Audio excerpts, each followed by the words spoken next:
Big developments in the battle over immigration, specifically how to handle kids who are being separated from their families. Mr. President, you alone can fix it. The President alone can fix this with a flick of the pen. Mr. President, you should fix it. After Senator Schumer's rant and Senator Bob Menendez calling the president a liar on social media, well, today President Trump took action, signing an executive order ending family separation at the border. Now, the order goes further to talk about the continuance of the zero tolerance policy where border crossers will still be prosecuted. But this does address the issue that has had everybody wrangling over the emotional debate of what to do with kids who have been separated from their families. For a little context, there are now about 12,000 kids being held at detention centers across the country. 10,000 of them were here illegally without any parents, no legal guardian, unaccompanied minors. This order does address the issue of kids and their families. All right, let's bring in tonight's A-plus panel to discuss the overall issues of kids in these detention centers. Many are saying that actually the conditions are very good and certainly better than what these kids were facing as they made the trek to get to the United States border. We're joined by Republican strategist Allison Young. Good to see you, Allison. Hi, Bill. Thanks. Peter Brown back with us. He's a Democratic councilman in Linden. Good to see you, you, Peter. Allison, I'm going to start with you. It occurs to me that a lot of misinformation out there. You see the aerial photos, you see the government photos.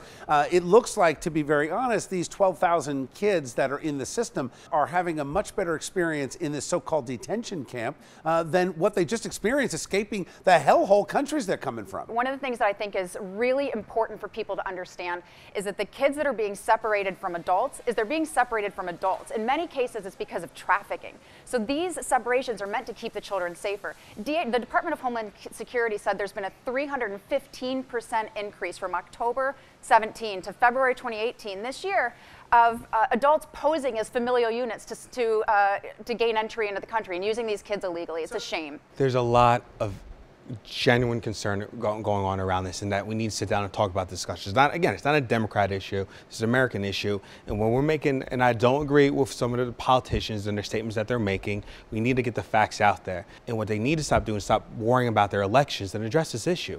You know, this is a serious issue that there are some valid concerns. Children should not be separated from their family, point blank, period. But Allison, is that the talking point? I mean, because what if they're not family, they're human traffickers and they're not actually related? Well, but I want to address what Peter said about not being a political issue. Democrats are holding this up right now. The president actually stepped in today. The Trump administration is saying, fine, if you're not going to deal with it in Congress, we're actually going to come up with a solution. He's signing the executive order today. And it's Democrats like Chuck Schumer who are saying, no, we're not going to give you that win because it's important to our Democrats real quick, I want to switch gears real quick. We could talk about this all day long. But in other news, Trump under fire, we've withdrawn from the United Nations Commission on Human Rights. And Ambassador Nikki Haley announced that, saying basically they weren't living up to their name. Allison? Several of the countries that are part of the Human Rights Council have been cited in 2017 for human rights violations of their own. What the ambassador said and what the Secretary of State said was this organization right now is a bit of a sham, and we can't continue to lend U.S. credibility to it. 100% disagree. You talk about you want to be a leader of the free world, you want to be a leader in the world,